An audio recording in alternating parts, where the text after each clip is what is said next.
Hello everyone, today I'll be reading Curious George by H.A. Rey. It was originally published in 1941, and as you will see during this reading, we have a very well-loved copy of the book. This is George. He lived in Africa. He was a good little monkey, and always very curious. One day, George saw a man. He had on a large yellow straw hat. The man saw George too. What a nice little monkey, he thought. I would like to take him home with me. He put his hat on the ground, and of course, George was curious. He came down from the tree to look at the large yellow hat. The hat had been on the man's head. George thought it would be nice to have it on his own head. He picked it up and put it on. The hat covered George's head. He couldn't see. The man picked him up quickly and popped him into a bag. George was caught. The man with the yellow hat put George into a little boat, and a sailor rowed them both across the water to a big ship. George was sad, but he was still a little curious. On the big ship, things began to happen. The man took off the bag.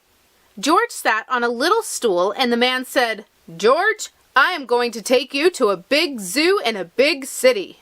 You will like it there. Now run along and play. But don't get into trouble." George promised to be good. But it is easy for little monkeys to forget. On the deck, he found some seagulls. He wondered how they could fly. He was very curious. Finally, he had to try. It looked easy, but, oh, what happened? First this, and then this. Where is George? The sailors looked and looked. At last they saw him struggling in the water and almost all tired out. "Man overboard!" the sailors cried as they threw him a lifebelt. George caught it and held on. At last he was safe on board. After that, George was more careful to be a good monkey, until, at last, the long trip was over. George said goodbye to the kind sailors, and he and the man with the yellow hat walked off the ship onto the shore and on into the city to the man's house. After a good meal and a good pipe, George felt very tired. He crawled into bed and fell asleep at once. The next morning, the man telephoned the zoo. George watched him. He was fascinated. Then the man went away. George was curious. He went to the telephone too.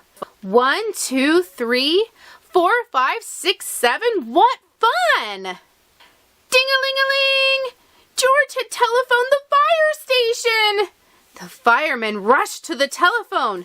"Hello? Hello?" they said. But there was no answer.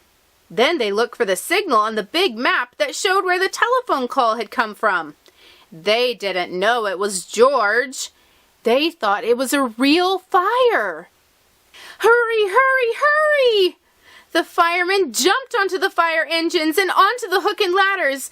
"Ding dong, ding dong, everyone out of the way! Hurry, hurry, hurry!" The firemen rushed into the house. They opened the door. No fire! Only a naughty little monkey. "Oh, catch him, they cried. George tried to run away. He almost did, but he got caught in the telephone wire, and a thin fireman caught one arm, and a fat fireman caught the other. "You fooled the fire department," they said. "We will have to shut you up where you can't do any more harm." They took him away and shut him in a prison. George wanted to get out. He climbed up to the window to try the bars. Just then the watchman came in. He got on the wooden bed to catch George, but he was too big and heavy. The bed tipped up and the watchman fell over. And quick as lightning, George ran out through the open door. He hurried through the building and out onto the roof. And then, he was lucky to be a monkey. Out he walked onto the telephone wires. Quickly and quietly over the guard's head, George walked away. He was free! Down in the street outside the prison walls stood a balloon man. A little girl bought a balloon for her brother. George watched. He was curious again. He felt he must have a bright red balloon. He reached over and tried to help himself, but instead of one balloon, the whole bunch broke loose. In an instant, the wind whisked them all away, and with them went George, holding tight with both hands. Up, up he sailed higher and higher. The houses looked like toy houses, and the people like dolls. George was frightened. He held on very tight. At first, the wind blew in great gusts. Then it quieted.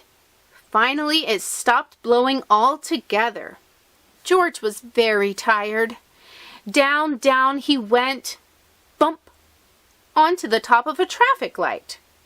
Everyone was surprised. The traffic got all mixed up. George didn't know what to do.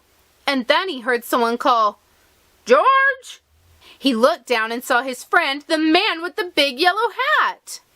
George was very happy, and the man was happy too. George slid down the post, and the man with the big yellow hat put him under his arm.